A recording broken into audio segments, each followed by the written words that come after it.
Coucou tout le monde, bienvenue sur notre chaîne YouTube Viens chez moi, écoutez prête l'oreille, je suis Vaya Priard et je suis heureuse de pouvoir vous retrouver pour une nouvelle semaine, une nouvelle découverte des chapitres d'Ésaïe.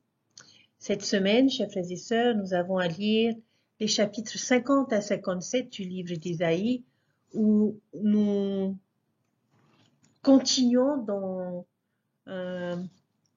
dans cet esprit de réconfort et de consolation.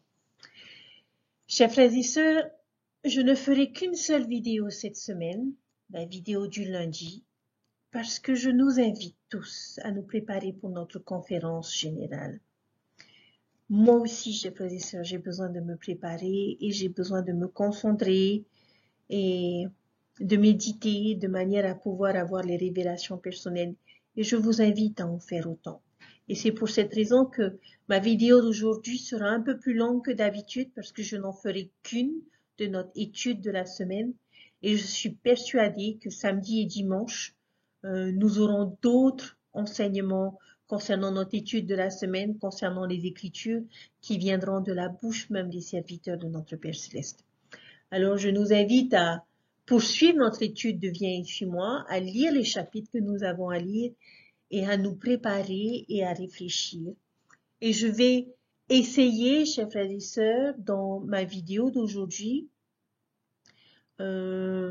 susciter en vous des questions que vous pourrez poser au Seigneur, susciter en vous le désir d'apprendre davantage à connaître le Sauveur, de manière à ce que chacun d'entre nous, individuellement et personnellement, nous puissions recevoir les révélations et les réponses à travers notre conférence générale, qui, je suis persuadée, sera extraordinaire comme à son habitude. Très bien. Alors, chapitre 50 à 57 du livre d'Ésaïe. Tout au long de son ministère, Ésaïe a parlé d'un puissant libérateur. Des siècles plus tard, ces prophéties ont été particulièrement précieuses pour les Israélites alors qu'ils étaient en captivité à Babylone. Celui qui pouvait faire tomber les murailles de Babylone devait être effectivement un conquérant puissant.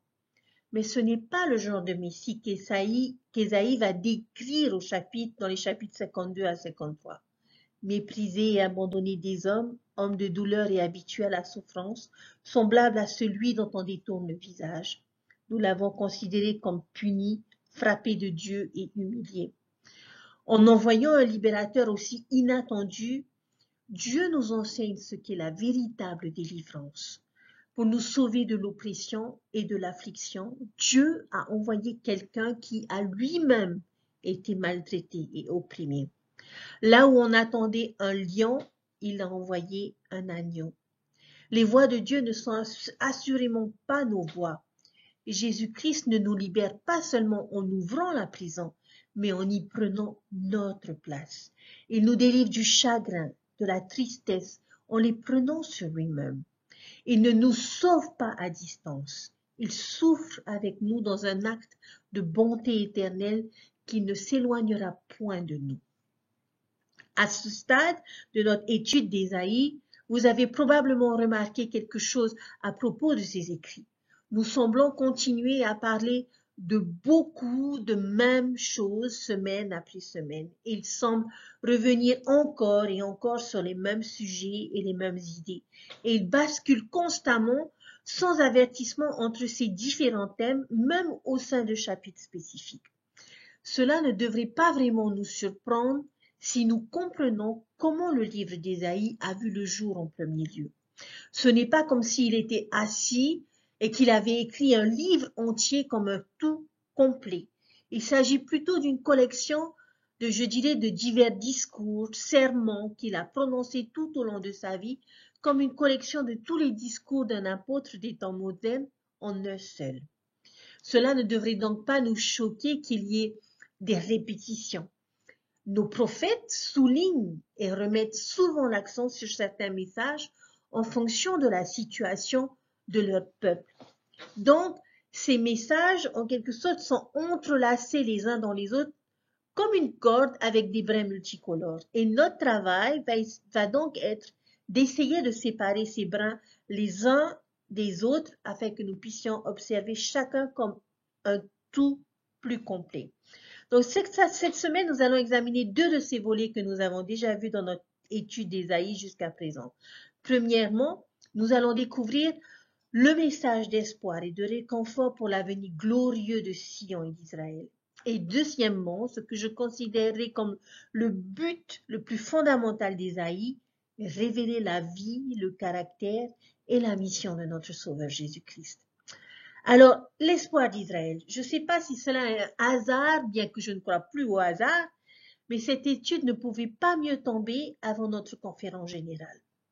En effet, notre étude témoignera de notre Sauveur, de sa mission, de son évangile, comme nos prophètes et apôtres le feront à notre prochaine conférence générale.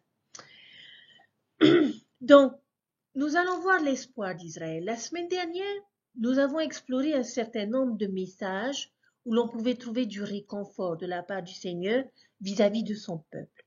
Et les chapitres de cette semaine vont nous permettre d'ajouter d'autres éléments à cette liste. Donc, nous allons voir quelques versets. Dans le chapitre 51, verset 3, « Ainsi l'Éternel a pitié de Sion. Il a pitié de toutes ses ruines. Il rendra son désert semblable à un Éden et sa terre aride à un jardin de l'Éternel. La joie et l'allégresse se trouveront au milieu d'elle, les actions de grâce et le chant des cantiques. » Dans le verset 12 de ce même chapitre, on nous dit « C'est moi qui console. Qui es-tu pour avoir peur de l'homme mortel et du Fils de l'homme pareil à l'herbe ?» La peur. Chers frères et sœurs, il n'y a pas lieu d'avoir peur de l'homme qui, comme l'herbe, finira par se dessécher et mourir. Verset 19. Ces deux choses te sont arrivées. Qui te plaindra? Le ravage et la ruine, la famine et l'épée. Qui suis-je pour te consoler? Qui aura pitié de toi? Et plus loin dans ce verset, qui te consolera? Au milieu de leurs épreuves et de leurs persécutions. Selon vous, quelle est la réponse à ces questions? Qui les consolera? Le Sauveur, bien sûr. Chapitre 52, verset 9. Éclatez ensemble en cris de joie, ruines de Jérusalem, car l'Éternel console son peuple, il rachète Jérusalem. Racheté. Par conséquent, pourquoi ne se réjouirait-il pas et ne chanterait-il pas? Et enfin, le dernier espoir se trouve au chapitre 57, le verset 18. J'ai vu ses voies et je le guérirai. Je lui servirai de guide et je le consolerai, lui et ceux qui pleurent avec lui. Le Seigneur promet de guérir nos blessures et de nous donner du réconfort. Avez-vous remarqué quelque chose que tous ces versets avaient en commun? Ils contiennent tous une certaine forme de réconfort en eux. Tout au long d'Ésaïe, Jésus cherche constamment à réconforter son peuple. Tout comme la semaine dernière, nous commencerons notre leçon en nous concentrant sur davantage de ces messages de réconfort en tant que membres actuels de la maison d'Israël. Ces messages s'appliquent également à nous. Maintenant, il y a beaucoup de choses réconfortantes que nous pouvons trouver dans nos chapitres de cette semaine. Mais nous allons spécifiquement examiner 3 sections. Le chapitre 50, le 52 et le 54. Et pendant que nous creuserons dans ces sections, j'aimerais demander si l'un d'entre vous peut s'identifier à l'un des types de personnes que nous allons voir ensemble. Les campeurs, des coureurs, des chanteurs, des maris et femmes, des parents ou enfants. Si vous pouvez vous identifier à l'un de ces rôles, eh bien, chers frères et sœurs, Ésaïe a un message de réconfort qui devrait vous toucher particulièrement. Voyons donc pour nos campeurs. J'ai une question pour vous. Quand vous êtes dans un désert où vous allez camper, pourquoi est-il important de faire un feu? Particulièrement aux États-Unis. Pourquoi est-ce que c'est important de faire un feu? Eh bien, il y a quelques raisons. Pour avoir un peu de chaleur, du réconfort, de la lumière, pour la cuisson des aliments et dans certaines zones, pour être protégés des animaux sauvages, parce qu'ils sont beaucoup moins susceptibles de nous approcher si nous avons un feu. Il y a de nombreuses bonnes raisons de faire un feu pendant que nous campons. Alors maintenant, allons au chapitre 50, les versets 10 et 11, et dites-moi ce que vous pensez qu'Ésaïe essaye de nous apprendre ici. Verset 10. Quiconque parmi vous craint l'Éternel, qu'il écoute la voix de son serviteur. Quiconque marche dans l'obscurité et manque de lumière, qu'il se confie dans le nom de l'Éternel et qu'il s'appuie sur son Dieu. Verset 11, voici, vous tous qui allumez un feu et qui êtes armés de torches, allez au milieu de votre feu et de vos torches enflammées. C'est par ma main que ces choses vous arriveront. Vous vous coucherez dans la douleur. L'image ici que l'on retrouve dans ces versets est celle de quelqu'un qui lutte pour allumer un feu. Vous est-il déjà arrivé de lutter pour allumer un feu? Avez-vous déjà essayé d'allumer un feu uniquement avec du silex ou de l'acier ou avec du bois très humide? Comment était cette expérience? Je pense que probablement frustrant. On a parlé la semaine dernière comment allumer un feu avec du silex et de l'acier et comment cela peut être difficile. Si nous n'avons pas d'expérience au préalable, il faut beaucoup de temps pour comprendre comment faire fonctionner cela. Et cela peut prendre peut-être 1 heure pour y arriver. On peut voir beaucoup d'étincelles, mais pas beaucoup de feu. Alors, Ésaïe pose une question un peu rhétorique dans ce premier verset, une sorte de question qui dirait, y a-t-il quelqu'un là-bas qui obéit au prophète et qui se retrouve encore à marcher dans les ténèbres? Quelle serait la réponse spirituelle évidente à cette question? Eh bien, ce serait personne. Parce que nous savons que si nous suivons les prophètes, nous aurons toujours la lumière. Nous pourrons voir où nous devons aller et comment nous y rendre. Obéissance égale lumière. C'est comme allumer un feu avec du bois extrêmement sec, un briquet et de l'essence à briquet. C'est pas difficile d'allumer un feu dans ces conditions. Avec cela, nous aurons la lumière de la vérité de Dieu, la chaleur de l'esprit, le réconfort de son amour, la protection contre le péché et le chagrin, et nous serons nourris de ses paroles. Cependant, le deuxième verset reflète un peu l'état d'esprit du monde où qui dit, j'ai pas besoin de Dieu, j'ai pas besoin de ses commandements, j'ai pas besoin des prophètes, des écritures ou de l'église pour être heureux. C'est comme dire, je n'ai pas besoin de lumière de son évangile, je peux le comprendre par moi-même. Je vais faire mon propre feu, ma propre lumière, à part et sans Dieu. Que promet Ésaïe à ceux qui ont cette attitude? Tout ce que vous obtiendrez, ce sont des étincelles. Ce sera comme lutter pour allumer un feu avec du silex, de l'acier et du bois mouillé. Nous ne réussirons qu'à nous entourer d'étincelles. Quelle quantité de lumière les étincelles nous donneront-elles? Seulement de rapides éclairs de lumière, ici et là.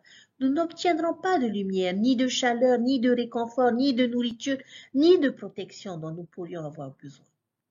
En fin de compte, nous nous allongerons dans le chagrin, le froid et l'obscurité. Alors, à vous, mes chers campeurs, quel est le message de réconfort? Obéissant à la voix des serviteurs de Dieu et marchant à sa lumière. Nous aurons l'opportunité ce week-end d'entendre les serviteurs de Dieu. Qu'allons-nous faire? Allons-nous nous dire, c'est trop tôt, je suis fatigué, ou j'ai beaucoup trop de choses à faire, de toute façon le liahona arrivera? Chers frères et sœurs, allons-nous refuser cette lumière que le Seigneur désire nous accorder? Je vous laisse méditer sur ces choses. Nos coureurs. Permettez-moi de commencer par vous poser une question. Avez-vous de beaux pieds? Savez-vous comment avoir de beaux pieds? Les pieds ne sont généralement pas considérés comme la partie la plus attrayante du corps humain. Ils passent toute la journée à l'intérieur de chaussures, transpirent et parfois sentent mauvais et ils ont l'air un peu bizarres de temps en temps, n'est-ce pas? Mais nous pouvons faire quelque chose à ce sujet. Il existe un moyen de rendre nos pieds plus beaux. Ce n'est pas en peignant nos ongles, en y mettant du vernis ou en limant les callosités ou en les gardant lavés et hydratés. Les Écritures nous apprennent comment. Regardez Ésaïe 52, verset 7. qu'ils sont beaux sur les montagnes les pieds de celui qui apporte de bonnes nouvelles, qui publie la paix, qui apporte de bonnes nouvelles de bien, qui publie le salut et qui dit à Sion, ton Dieu règne. Ésaïe vivait à une époque antérieure au téléphone portable, à Polynésie la première ou à FedEx, dans les temps anciens, lorsque des nouvelles importantes devaient être livrées et livrées rapidement. Des messagers ou des coureurs étaient chargés de transmettre ces nouvelles aussi rapidement qu'ils le pouvaient. Et c'était considéré comme un grand honneur de porter un message critique ou de célébration comme une grande victoire au combat. L'exemple le plus célèbre de cette idée vient de l'histoire grecque, où les Grecs étaient terriblement inférieurs en nombre dans une bataille avec les Perses dans les plaines de Marathon. Mais miraculeusement, ils ont gagné. Et l'histoire traditionnelle raconte qu'un jeune coureur du nom de Phéidippides a eu le privilège de rapporter la nouvelle de cette grande victoire à Athènes, à environ 52 kilomètres de là. Et il a couru avec une telle ferveur, une telle vitesse, un tel effort, qu'après avoir gravi les marches de l'acropole vers le roi, il a crié son message « Victoire, victoire, réjouis-toi, nous vaincrons ». Et à ce qu'il paraît, il est mort sur place d'épuisement. Et c'est là que nous obtenons la distance pour les marathons des temps modernes. Ici, selon Ésaïe, qu'est-ce qui rend les pieds de quelqu'un beaux? Lorsque ses pieds sont attachés à une personne qui est prête à porter le message critique et festif de la bonne nouvelle, du bien pour tous. Les pieds de celui qui publie la paix et le salut sont beaux sur les montagnes. En fait, savez-vous ce que signifie réellement le mot évangile? Une bonne nouvelle. Donc, si vous voulez embellir vos pieds, oubliez le vernis à ongles, la lotion hydratante. Partagez la bonne nouvelle de l'évangile du Christ à tout le monde. Au verset 7, nous pouvons ajouter également les versets 11 et 12. Partez, partez, sortez de là, ne touchez à rien d'impur, sortez du milieu d'elle, purifiez-vous, vous qui portez les vases du Seigneur.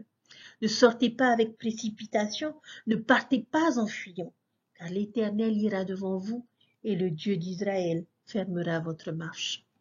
Donc un avertissement, une promesse, de quoi devrions-nous fuir? Ésaïe crie, partez, partez, sortez de là. D'où? De Babylone, bien sûr, comme nous en avons parlé la semaine dernière.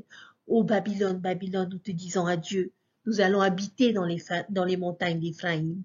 Fuir Babylone, sortir du milieu d'elle. La répétition de cette instruction suggère l'urgence et l'emphase. Et nous pourrions associer ce verset avec le chapitre 52, verset 1. Réveillez-vous, réveillez-vous, partez, partez, je ne peux pas laisser mes messagers dormir au travail ou traîner dans le monde. Nous devons être vigilants et nous devons être de fervents citoyens de Sion. De plus, nous devons être dignes, nous devons être purs, comme les Lévites d'autrefois qui étaient chargés de porter les vases du Seigneur. Ceux qui sont chargés de transmettre le saint message du Seigneur doivent en être dignes. Ne touchez pas à ce qui est impur. Si nous faisons cela, Ésaïe a une promesse pour nous. Non seulement Dieu ira devant nous, mais il sera aussi derrière nous. Comment vous pourriez dire à quelqu'un qui se sentait un peu inquiet à l'idée de faire quelque chose de difficile? Ne vous inquiétez pas, je vais commencer. Ou vous pourriez dire, ne t'inquiète pas, je suis juste derrière toi. Eh bien, Dieu dit ces deux choses. Par conséquent, il n'y a pas lieu d'avoir peur. Alors, chers coureurs, le message de réconfort pour vous est courez pour le Seigneur et profitez du privilège de partager son message avec tous. Réjouissez-vous, le Christ est vainqueur. Nos chanteurs, j'aime beaucoup ce type de personnes parce que j'aime chanter. Parce que cela donne la capacité d'exprimer des sentiments et des émotions d'une manière plus puissante que les mots ne peuvent vraiment le faire. À un moment futur de l'histoire de la Terre, nous allons tous commencer à chanter. Et pourquoi? Qu'est-ce qui nous fera éclater en chant? Regardez le chapitre 52, les versets 8 à 10. La voix de tes sentinelles retentit. Et c'est encore une autre métaphore pour les missionnaires et les prophètes. Ce sont des gardiens qui élèvent une voix d'avertissement à tous les dangers à venir. Avec la voix, ils chanteront ensemble car ils verront les yeux dans les yeux quand le Seigneur ramènera Sion. Verset 9. Éclatez ensemble en cris de joie, ruines de Jérusalem, car l'Éternel console son peuple. Il rachète Jérusalem. Verset 10. L'Éternel découvre le bras de sa sainteté aux yeux de toutes les nations, et toutes les extrémités de la terre verront le salut de notre Dieu. Pourquoi chanterons-nous, chers frères et sœurs? Pourquoi chantons-nous? Parce que nous voyons de nos propres yeux la rédemption de Sion. Et nous devons nous réjouir du réconfort d'un nouveau monde sans méchanceté ni ténèbres. Et c'est un joyeux message. Le Seigneur a découvert son bras saint aux yeux de toutes les nations. Qu'est-ce que cela signifie? Imaginez quelqu'un qui retrousse ses manches. Lorsque vous faites cela, qu'est-ce que cette action communique? Deux raisons auxquelles je peux penser. La première, c'est que nous sommes sur le point d'aller travailler. Et la deuxième, pour montrer nos forces et nos muscles. Nous nous réjouissons et chantons dans l'œuvre et la force du Seigneur. Il a rendu le salut possible à chaque nation, chaque personne, à toutes les extrémités de la terre. Le message de l'avenir de Sion est joyeux. Alors on le chante. Et vous aimeriez connaître les paroles de cette chanson? Les Doctrines et Alliances nous donnent en fait les mots. Et vous les trouverez dans Doctrines et Alliances, section 84, les versets 99 à 102. Je ne vais pas vous lire ces versets, mais je vous encourage à les lire vous-même. C'est un très bel hymne. Je souhaite juste que nous ayons la musique. Peut-être qu'un jour cela arrivera et je suis sûre que ce sera une mélodie enregistrée quelque part dans le monde des esprits ou des âmes d'un lointain souvenir mortel. Le message de réconfort pour nous, chanteurs, Dieu rachètera Sion, et un jour, nous chanterons joyeusement sa victoire. Marie, femme, parents, enfants. Je pense que cela inclut tout le monde, parce que nous sommes tous dans cette position. Nous rentrerions tous dans au moins une de ces catégories, et certains d'entre nous dans les trois. Passons au chapitre 54, car c'est l'image familiale qui vous foisonne ici. Le chapitre 54 est une section qui est remplie de messages réconfortants. Nous avons déjà parlé d'un de ces messages réconfortants la semaine dernière, alors que nous parlions du destin de Sion par rapport à Babylone. Les deux villes avaient été comparées à des épouses. Sion ne sera plus stérile. Elle va avoir tellement d'enfants qu'il va nous falloir une tente plus grande.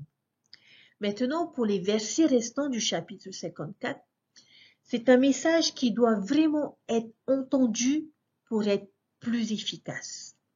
C'est un message direct du Christ à son épouse Sion.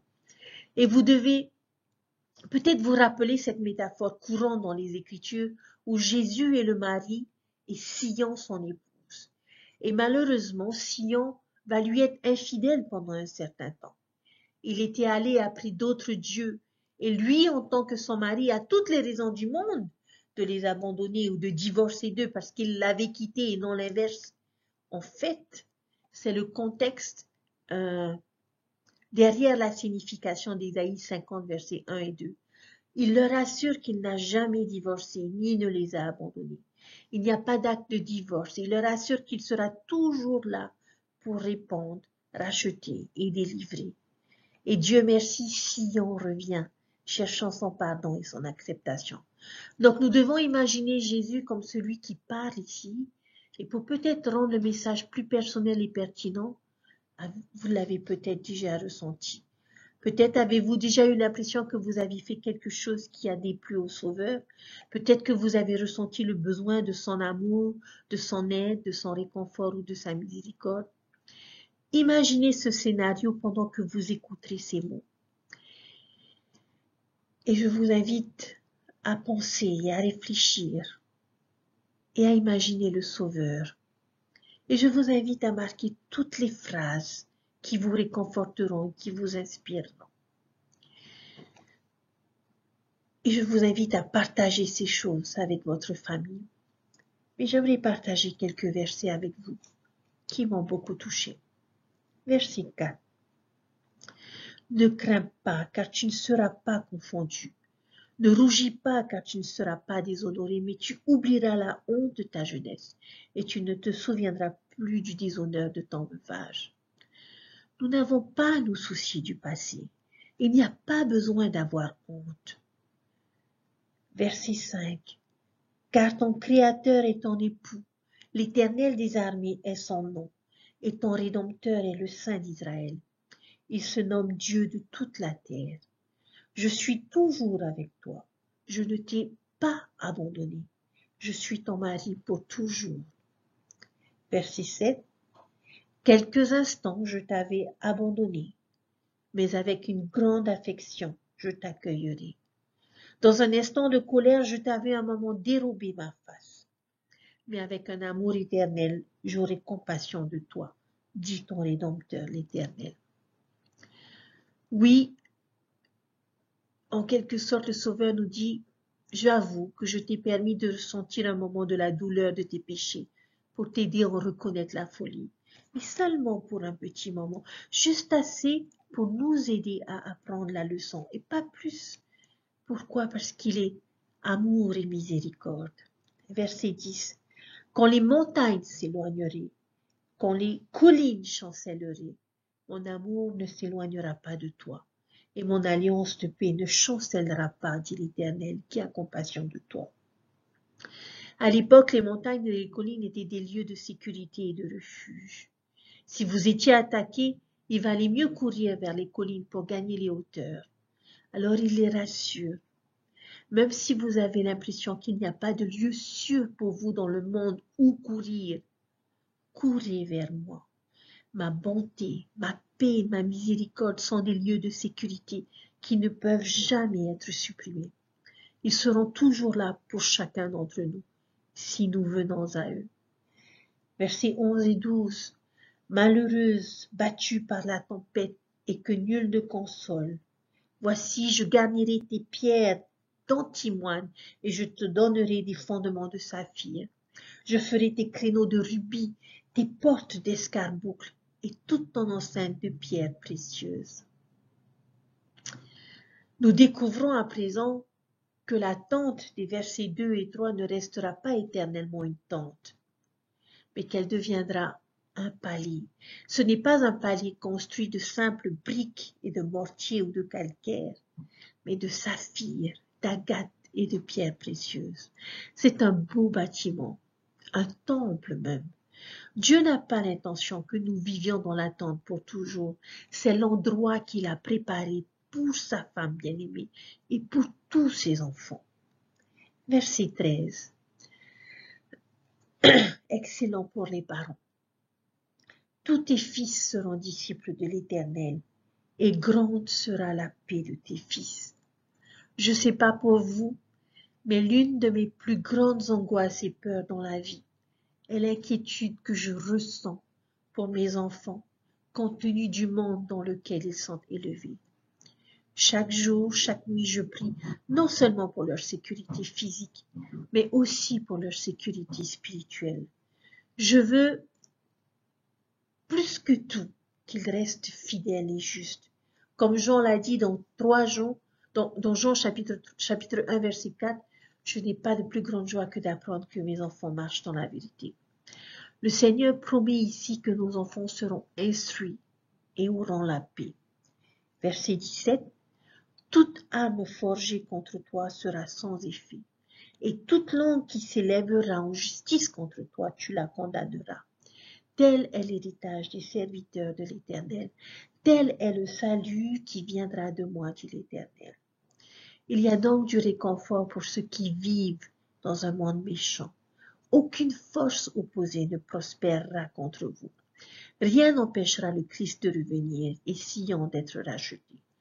Tant que nous restons des serviteurs de la justice, alors le triomphe sera notre héritage. Oublions les critiques, oublions les sceptiques, les calomniateurs. Tous leurs efforts finiront par être vains, et Sion et tous ses enfants seront rachetés. J'espère que vous avez tous pu vous connecter avec au moins un de ces rôles ou messages. Et j'espère que vous y avez trouvé un certain réconfort. La question que nous pouvons nous poser est: quel message avez-vous trouvé le plus réconfortant et pourquoi? Bien que vous soyez un campeur, un coureur, un chanteur, un mari, une femme, une mère, un père, un fils, Ésaïe a un message réconfortant pour chacun d'entre vous. Il n'y a jamais besoin de désespérer dans cette vie, peu importe à quel point les choses semblent aller mal. Pour les justes, l'avenir offre la certitude de la joie et du salut. Alors prélassez-vous dans la chaleur du feu de Dieu. Courez avec la puissance du message de Dieu. Chantez la gloire du chant de Dieu et reposez-vous dans l'étreinte aimante de sa bonté et de son pardon. Et grandissez, soyez instruits comme un enfant de Sion. Avec tout cela à l'esprit, comment pourrions-nous jamais nous décourager en tant que saints? Même si les montagnes s'éloignent, que les collines s'éloignent, sa bonté ne s'éloignera pas de nous.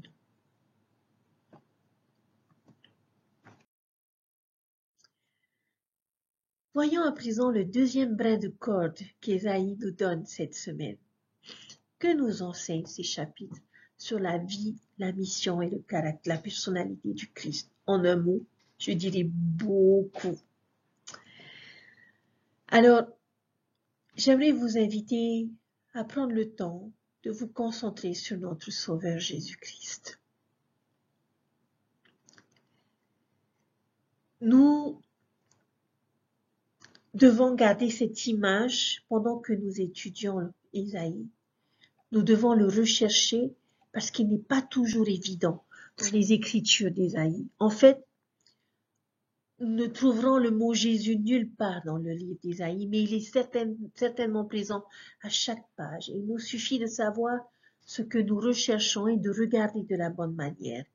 Et c'est ce que nous allons essayer de faire dans ces chapitres. Chercher notre Sauveur.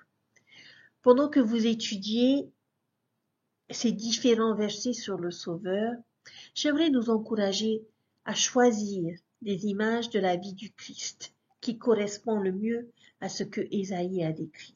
Et c'est ce que j'ai fait. On va essayer de voir des images plus que de lire des phrases et que ces images puissent nous aider à mieux visualiser ce que Ésaïe veut que nous sachions sur le Sauveur. Il y a quelques versets sur lesquels nous allons porter un regard particulier cette semaine. Dans le chapitre 50, les versets 5 à 9. Lorsque nous considérons la mission et la vie de Jésus-Christ avec le recul, nous connaissons les difficultés et les épreuves auxquelles il va devoir faire face. Nous savons à quel point cela va être douloureux, décourageant, difficile pour lui. Mais comment Christ a-t-il fait face à ces choses? Quelle était son attitude envers eux? Regardez le verset 5. Le Seigneur l'Éternel m'a ouvert l'oreille et je n'ai pas résisté. Je ne me suis pas retiré en arrière. J'ai livré mon dos à ceux qui me frappaient et mes joues à ceux qui m'arrachaient la barbe. Je n'ai pas dérobé mon visage aux ignominies et aux crachats. Quelle image pourrions-nous choisir de la vie du Sauveur pour correspondre à ces versets? J'ai personnellement choisi l'image du Christ en procès devant les dirigeants juifs où il a été moqué, frappé, craché dessus. Même s'il était un être au pouvoir infini, il ne résisterait pas à cette persécution. Il ne s'y révolterait pas, il ne se détournerait pas, il ne lui cacherait pas le visage. Mais à la place, verset 7, mais le Seigneur l'Éternel m'a secouru, c'est pourquoi je n'ai pas été déshonoré, c'est pourquoi j'ai rendu mon visage semblable à un caillou, sachant que je ne serai pas confondu. Verset 8, celui qui me justifie est proche, qui disputera contre moi? Comparaissons ensemble, qui est mon adversaire? Qu'il s'avance vers moi. Verset 9, voici le Seigneur l'Éternel me secourt, qui me condamnera? Voici, ils tomberont tous en lambeaux comme un vêtement. La teigne les dévorera. Selon vous, quelle image correspond le mieux à ces phrases? celui qui capture vraiment l'essence de ce verset et que j'aime beaucoup, est cette image du Christ entrant à Jérusalem avec ce visage figé. On ressent de l'amour. Et lorsque je vois ce visage figé comme un caillou, le silex, une pierre très dure, si vous fixez votre visage, c'est une façon de dire combien vous êtes ferme, inébranlable et résolu. C'est le regard d'une pure détermination et je crois que c'est exactement le regard qu'il a dû avoir sur son visage lorsqu'il est entré à Jérusalem ce jour-là ou lorsqu'il réfléchissait à ce qu'il était sur le point de faire. Ce visage qui dit « Je sais ce que je dois faire et je vais le faire quoi qu'il arrive ». Comment est-il capable de dire ces choses? Parce qu'il sait que son Père est avec lui. Il dit, qui peut lutter contre moi? Qui est mon adversaire? Laissez-les venir, je suis prêt. Je peux les prendre, parce que je vais gagner à la fin. Les paroles de Paul dans Romains chapitre 8, verset 31 me viennent à l'esprit. Si Dieu est pour nous, qui peut être contre nous? C'est ainsi que Jésus a abordé ce moment. Et comme nous le savons bien, il finira par triompher. Si nous souhaitons prendre ce moment et l'appliquer personnellement, mettons-nous à la place de Jésus. Lorsque nous avons quelque chose de difficile à affronter, lorsque nous souffrons de persécution ou d'opposition pour une cause juste, ne pouvons-nous pas dire la même chose? Pouvons-nous regarder nos persécuteurs ou nos problèmes et dire « J'ai dressé mon visage comme un silex, qui me combattra? Qu'il s'approche. » Voici le Seigneur Dieu m'aidera et je n'aurai pas honte. Comment pourrions-nous mieux affronter nos défis avec cette attitude? Je nous encourage à canaliser cette même détermination et cet esprit lorsque nous affrontons nos adversaires. Ésaïe 51, verset 22. Ainsi parle ton Seigneur l'Éternel, ton Dieu, qui défend son peuple. Voici, je prends de ta main la coupe d'étourdissement, la coupe de ma colère, tu ne la boiras plus. Deux choses de ce verset. Premièrement, nous voyons ici Christ agir comme notre avocat. Notre avocat auprès du Père est l'un de ses titres ou rôles scriptuels dans le plan. Et si nous sommes curieux de savoir ce qu'il dira pendant qu'il plaide, peut-être pourrions-nous lire dans Doctrinalion, section 45, verset 3 à 5, qui dit « Écoutez celui qui est l'avocat auprès du Père, qui plaide votre cause devant lui, disant « Père, vois les souffrances et la mort de celui qui n'a commis aucun péché, en qui tu as pris plaisir. Voici le sang de ton Fils qui a été versé, le sang de celui que tu as donné pour que tu sois glorifié. C'est pourquoi, Père, épargne mes frères qui croient en mon nom, afin qu'ils viennent à moi et qu'ils aient la vie éternelle. » C'est le plaidoyer que le Sauveur fait pour les justes. Pouvez-vous l'imaginer faire cet appel pour vous personnellement? Dans mon esprit, je peux presque imaginer entendre Jésus demander à notre Père Céleste en disant « Tu m'aimes, Père, et à cause de cet amour que tu me portes, je porte cet amour pour Vaya. Tu sais qu'elle croit en moi et en toi, et j'ai souffert et je suis mort pour Vaya. Et je l'aime assez pour souffrir et mourir, et elle nous aime, Père. Alors épargne-la, donne-lui la vie éternelle. Nous savons tous les deux qu'elle est coupable, mais elle croit en nous et nous aime. Maintenant, qui a le cœur là-bas ne serait pas adouci en entendant un tel plaidoyer pour nous? J'ai choisi cette image dans le jardin de Gethsémani, où l'on voit le Sauveur regarder vers Dieu et plaider au nom de quelqu'un.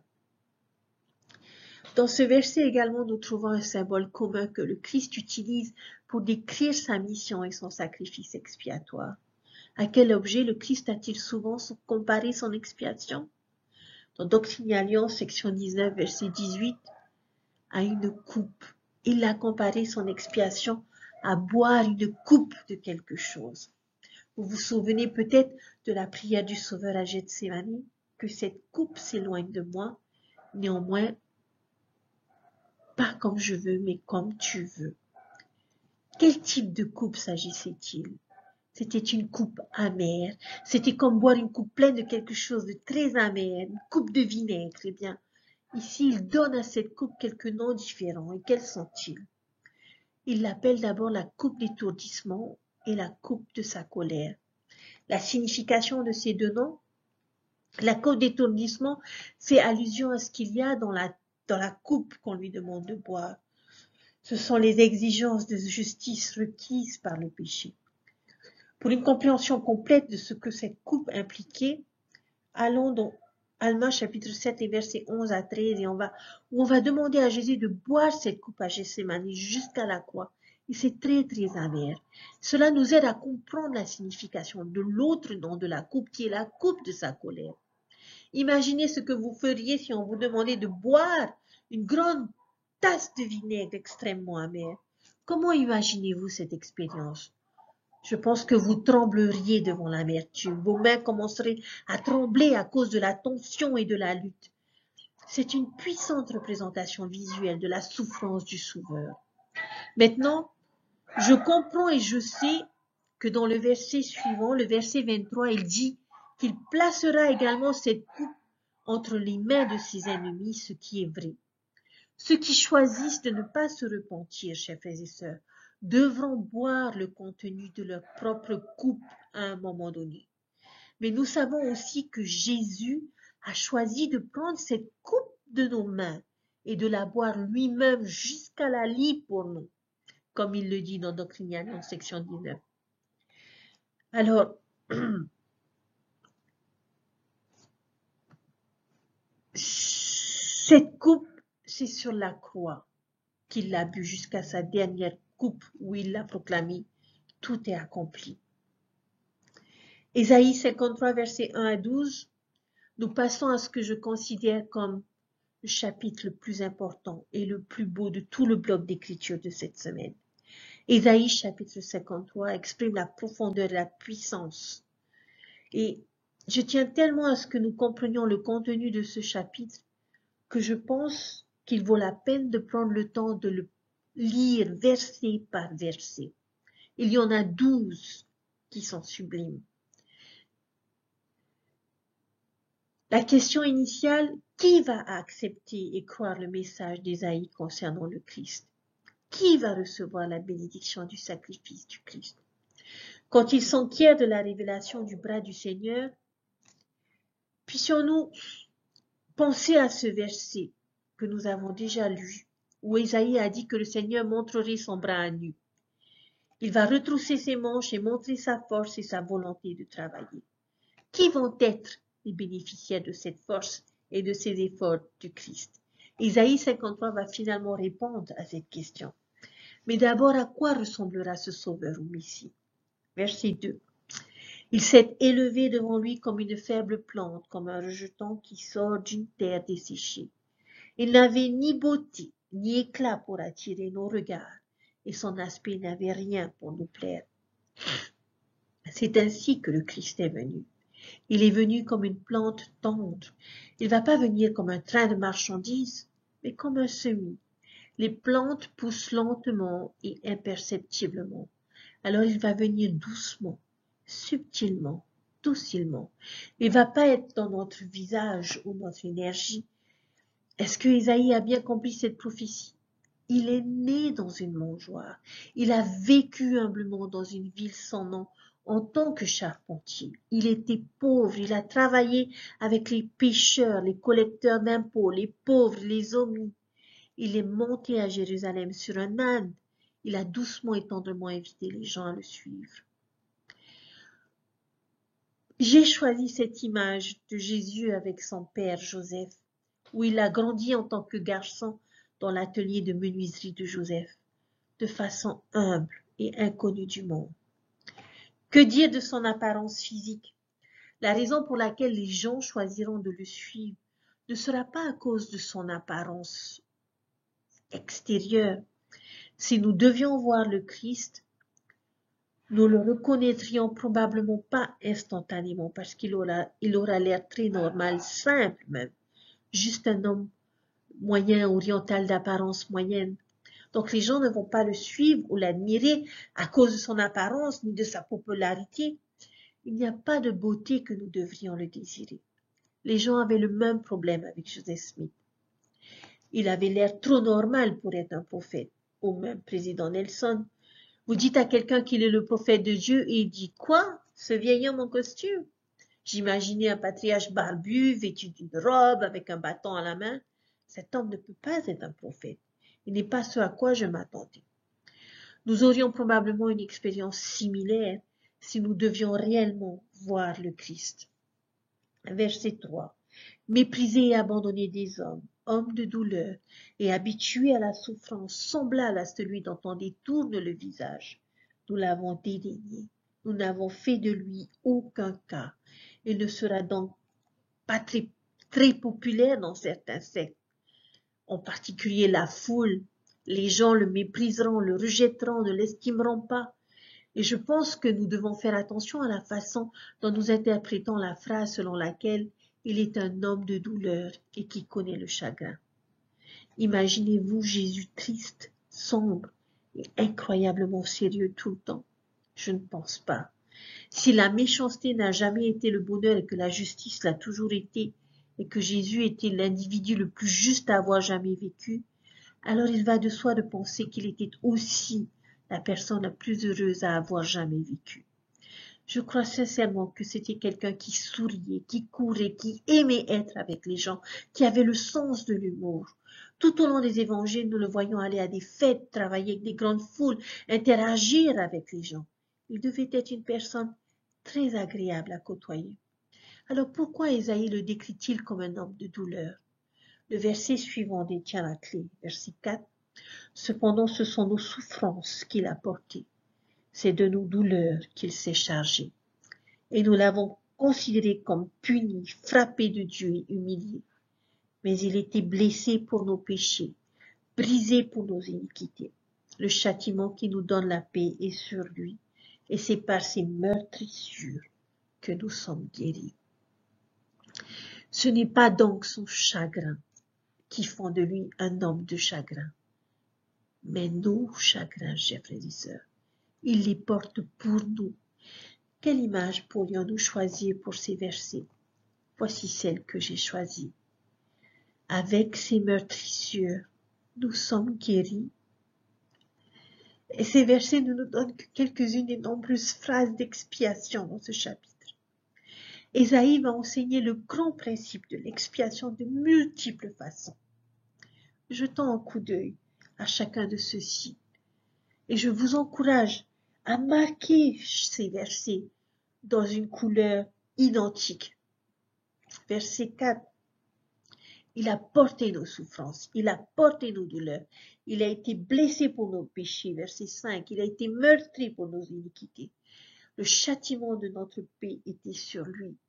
Avec ses meurtrissures, les meurtrissures qui signifient ces coups de fouet, de flagellation, nous sommes guéris. Verset 6. Le Seigneur a fait retomber sur lui l'iniquité de nous tous. Verset 8. Pour la transgression de mon peuple, il a été frappé. Verset 11.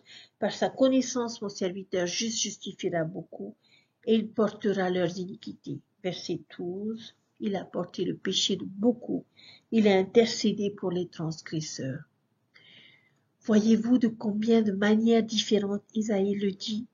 C'est de la poésie, exprimant la même pensée, avec plusieurs images et plusieurs phrases. Mais ces phrases, chers frères et sœurs, décrivent le miracle de l'expiation, le fait que le Christ a pu prendre sur lui nos péchés et intercéder pour nous. Son chagrin nous apporte du soulagement, sa peine nous apporte de la joie, ses blessures guérissent les nôtres, ses contusions nous apportent la plénitude, son châtiment nous apporte la paix, ses meurtrissures nous libèrent du châtiment.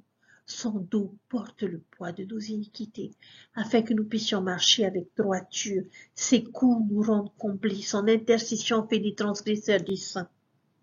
Maintenant, exactement comment cela fonctionne, je ne pense pas que je pourrais logiquement expliquer ou schématiser ou comprendre de manière satisfaisante. Mais je sais que cela fonctionne.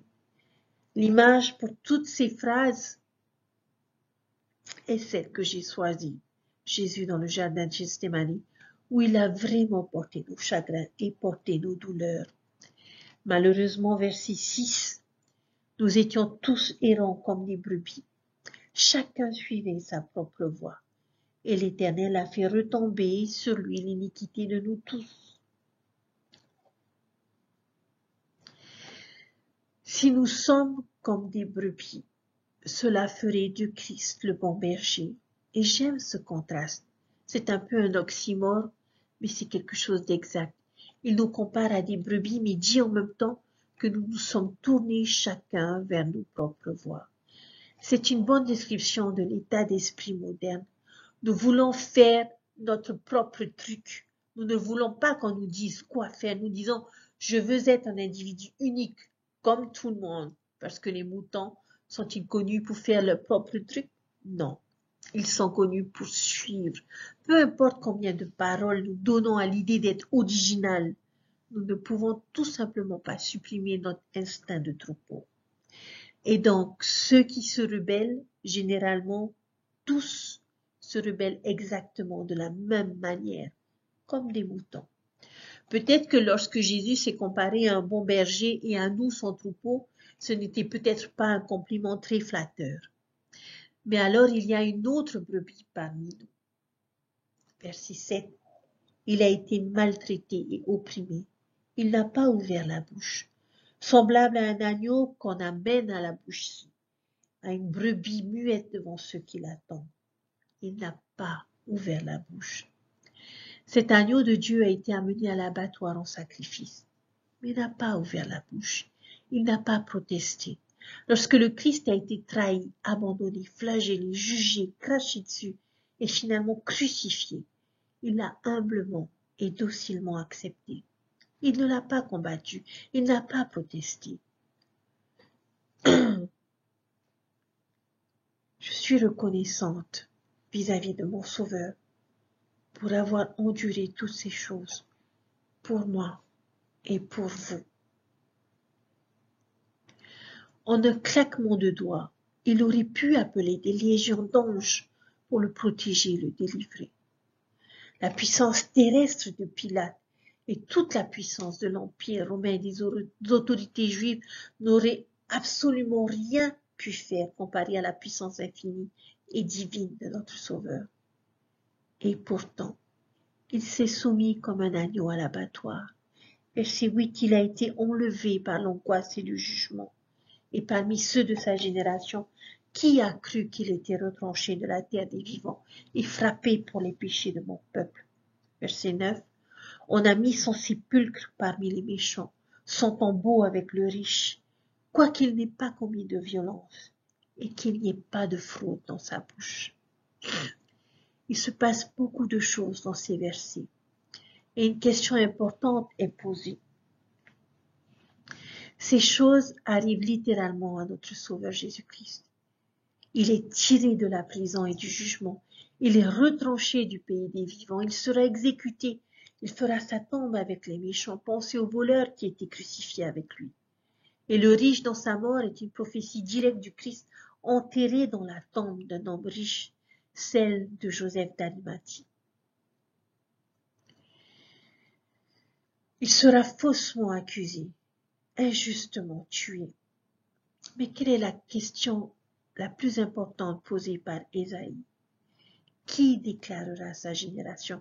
Autrement dit, qui sera sa semence, son héritage, ses héritiers, ses enfants? Parce qu'il est mort si jeune, il n'a pas vécu assez longtemps pour transmettre son héritage ou avoir des enfants pour perpétuer son nom ou sa génération. Au temps biblique, l'ascendance et la postérité sont tout. Ne pas avoir d'héritier pour perpétuer son héritage familial était l'une des pires choses qui pouvaient vous arriver. Alors la question que nous pouvons nous poser, c'est qui seront ces enfants? Versets 10 et 11. Il a plu à l'Éternel de le briser par la souffrance. Après avoir livré sa vie en sacrifice pour le péché, il verra une postérité prolongera ses jours, et l'œuvre de l'Éternel prospérera entre ses mains. Il verra le fruit du travail de son âme et sera satisfait. Par sa connaissance, mon serviteur juste justifiera beaucoup d'hommes, et il se chargera de leurs iniquités. Comprenez-vous ce qu'Ésaïe dit ici? Après avoir été meurtri, mis au chagrin, avoir fait de son âme une offrande pour le péché, Alors il verra sa semence, ses enfants. Il ne restera pas sans enfants. Il verra le travail de son âme. Outre la coupe amère, c'est l'autre analogie scripturelle puissante pour nous aider à comprendre la nature de l'expiation du Christ. C'est le travail. En tant que mère, j'ai dû mettre au monde 4 enfants et c'était une véritable expérience et je pense que c'est le cas pour chaque maman. Où nous avons enduré 9 mois d'inconfort, de douleur, de difficultés et particulièrement lorsque nous devons mettre nos enfants au monde. La naissance elle-même exige beaucoup de douleur et beaucoup d'efforts et il y a une raison pour laquelle nous appelons cela du travail, est en travail.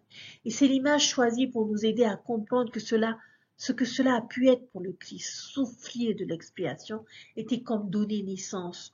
Mais que font les mères quand ce petit enfant est déposé dans leurs bras après tout ce labeur et ces difficultés? Est-ce qu'ils baissent les yeux et disent « ça n'en valait pas la peine » ? Bien sûr que non. Ils sont satisfaits.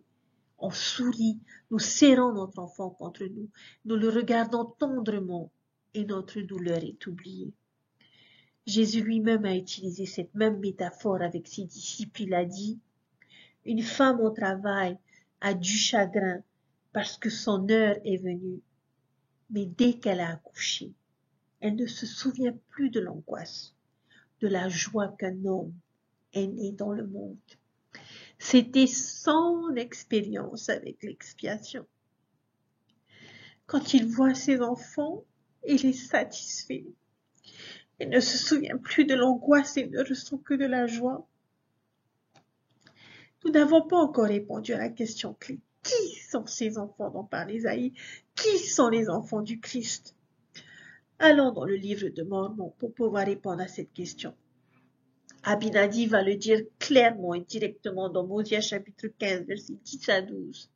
Et maintenant, je vous le dis, sa postérité, qui la dépeindra? Voici, je vous dis que lorsque son âme aura été donnée en offrande pour le péché, il verra sa postérité.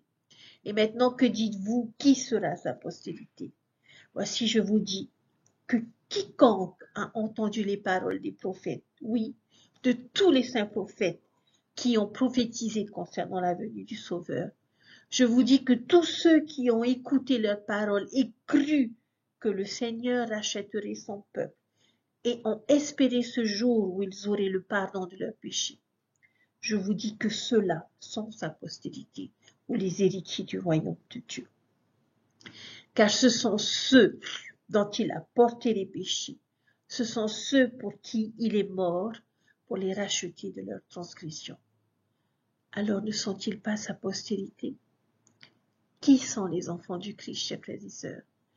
Tous ceux qui entendent les paroles des prophètes.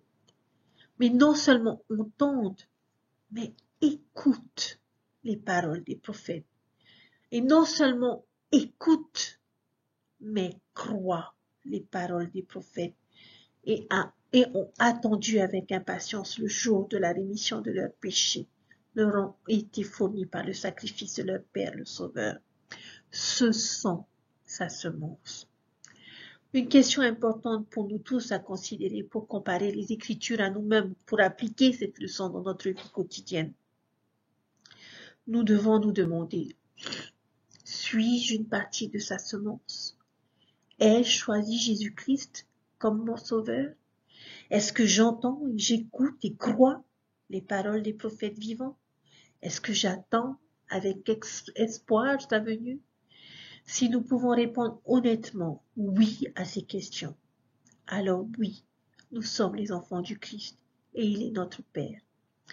Pour terminer ce chapitre, verset 12, c'est pourquoi je lui donnerai sa part avec les grands. Il partagera le butin avec les puissants, parce qu'il s'est livré lui-même à la mort et qu'il a été mis au nombre des malfaiteurs, parce qu'il a porté les péchés de beaucoup d'hommes et qu'il a intercédé pour les coupables. Il va partager le butin de sa victoire avec nous tous, ses héritiers, ses enfants. Il a vaincu la mort grâce au pouvoir de sa résurrection. Il va partager cela avec tous et nous serons ressuscités. Il a vaincu le péché par le pouvoir de son sacrifice, mais il va le partager avec nous tous. Nous serons pardonnés de nos péchés, justifiés et rendus purs. Nous aussi, nous hériterons le ciel, la gloire et la puissance. Tout ce qu'il a nous sera donné et nous deviendrons héritiers de la gloire céleste, tout comme lui. Chers frères et sœurs, les derniers versets dans le chapitre 55, les versets 6 à 9, notre dernière série de versets, qui nous dit ceci. Cherchez l'Éternel tant qu'on le trouve. Invoquez-le tandis qu'il est prêt. Que le méchant abandonne sa voie et l'homme d'iniquité ses pensées. Qu'il retourne à l'Éternel qui aura compassion de lui, à notre Dieu qui ne se lasse pas de pardonner. Car mes pensées ne sont pas vos pensées, et vos voix ne sont pas mes voix, dit l'Éternel. Autant les cieux sont élevés au-dessus de la terre, autant mes voix sont élevées au-dessus de vos voix, et mes pensées au-dessus de vos pensées. Un de mes mots préférés de cette partie vient du verset 7. Comment est-ce que le Christ pardonne-t-il aux gens? Quelle est l'étendue de sa capacité à pardonner? Il ne se lasse pas de pardonner à son peuple. Un si grand mot. La miséricorde du Christ est abondante. Si vous voulez avoir une idée de cette miséricorde abondante, allez dans Matthieu chapitre 18 et versets 21 et 22, dans Luc chapitre 17 verset 4. Lorsque ses disciples lui ont demandé à quel point nous devions être miséricordieux envers les autres, le Christ a enseigné ce qui suit. Alors Pierre s'approcha de lui et dit, Seigneur, combien de fois pardonnerai-je à mon frère lorsqu'il péchera contre moi? Sera-ce juste 7 fois? Et Jésus lui dit, je ne te dis pas jusqu'à 7 fois, mais jusqu'à 77 fois. Et dans Luc 17, verset 4, et s'il a péché contre toi 7 fois dans un jour, et que 7 fois il revienne à toi disant, je me repens, tu lui pardonneras. Je crois avec ferveur que Dieu ne va pas nous demander de faire quelque chose qu'il ne peut pas ou ne veut pas faire lui-même. Quelle est l'abondance de sa miséricorde? Il est le genre de Dieu qui peut pardonner jusqu'à 70 fois 7. Il est même capable de pardonner à quelqu'un 7 fois en une journée pour avoir commis la même erreur, tandis qu'il s'approche de lui avec le véritable esprit de repentance. Il pardonne abondamment. Et ses pensées et ses voix sont plus élevées que nos pensées et nos voix. Et vous pensez que si quelqu'un d'autre nous disait la même chose, nous le trouverions probablement assez arrogant?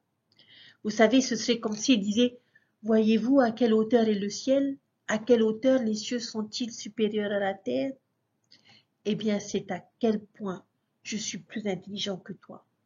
Mais quand Dieu le dit, chers frères et sœurs, c'est vrai. Et c'est une vérité importante à saisir. Parce que nous n'avons pas son point de vue.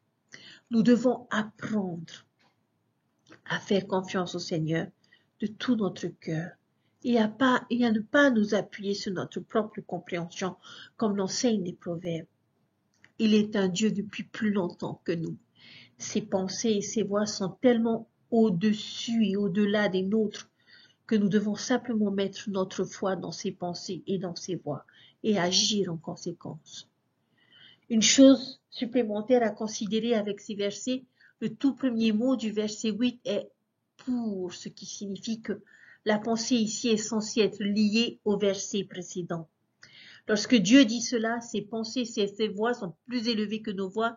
Il fait plus que probablement référence spécifiquement à son désir et à sa capacité de pardonner et de pardonner abondamment. Cela peut être un message très rassurant pour toute personne qui cherche à se repentir et qui a du mal à se pardonner. Les voies de Dieu sont plus élevées que les nôtres.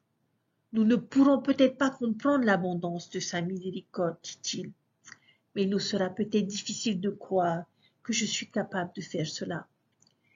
Mais ses voies sont plus élevées que nos voies, et nous devons croire en sa miséricorde, nous devons lui faire confiance, et nous serons pardonnés. J'espère que cette petite étude de ces versets vous a aidé à mieux connaître le Christ. Et vous savez quoi? On va en apprendre davantage la semaine prochaine et lors de notre conférence générale. Nous trouverons Jésus-Christ sur chaque page et je vous invite à le chercher dans chaque discours que nous entendrons. Et je prie pour que nous soyons plus pleinement persuadés de croire au Seigneur notre Rédempteur. Si nous souhaitons vraiment connaître la personnalité du Sauveur, en plus de lire les évangiles eux-mêmes, l'étude du livre d'Ésaïe nous aidera probablement le plus dans cette quête. Connaissons le Christ. Connaître le Christ, c'est connaître sa vie. Parce qu'il est le chemin, la vérité et la vie. J'aimerais conclure avec une dernière question, chers frères et sœurs. Quelle est la chose la plus importante que vous ayez apprise aujourd'hui sur le Christ d'Ésaïe? Je prie notre Père Céleste que nous soyons bénis tout au long de cette semaine dans notre préparation pour notre conférence générale. Et je prie que notre témoignage de notre Sauveur Jésus-Christ soit fortifié et que nous ayons une meilleure connaissance de qui il était et surtout de ce qu'il attend de chacun d'entre nous. Je sais que Dieu vit, je sais qu'il nous aime et je sais qu'il nous le montrera et nous le témoignera lors de notre conférence générale. Je suis reconnaissante du sacrifice expiatoire de mon Sauveur Jésus-Christ, de m'avoir suffisamment aimé pour mourir, souffrir sur la croix, pour que je puisse avoir la merveilleuse bénédiction de bénéficier de la grâce et de la miséricorde de mon Père Céleste, si je me repens. Je suis reconnaissante pour le Père Céleste, bon et miséricordieux que j'ai dans ma vie, qui m'a aidé tellement de fois à changer et à devenir meilleur. Toutes les fois où je me suis repentie, j'ai pu ressentir tout leur amour pour moi. Je sais que cet évangile est vrai, et je prie, chers frères et sœurs, que vous puissiez avoir ce même témoignage, et que ce témoignage soit fortifié lors de notre conférence générale. Merci d'avoir pris le temps de m'écouter aussi longtemps que prévu. Mais je tenais vraiment à faire cette seule et unique vidéo cette semaine pour que nous puissions utiliser le reste de la semaine à nous préparer pour notre conférence générale, à nous poser les bonnes questions, à rechercher les bonnes choses et à en recevoir les révélations lors de notre conférence générale.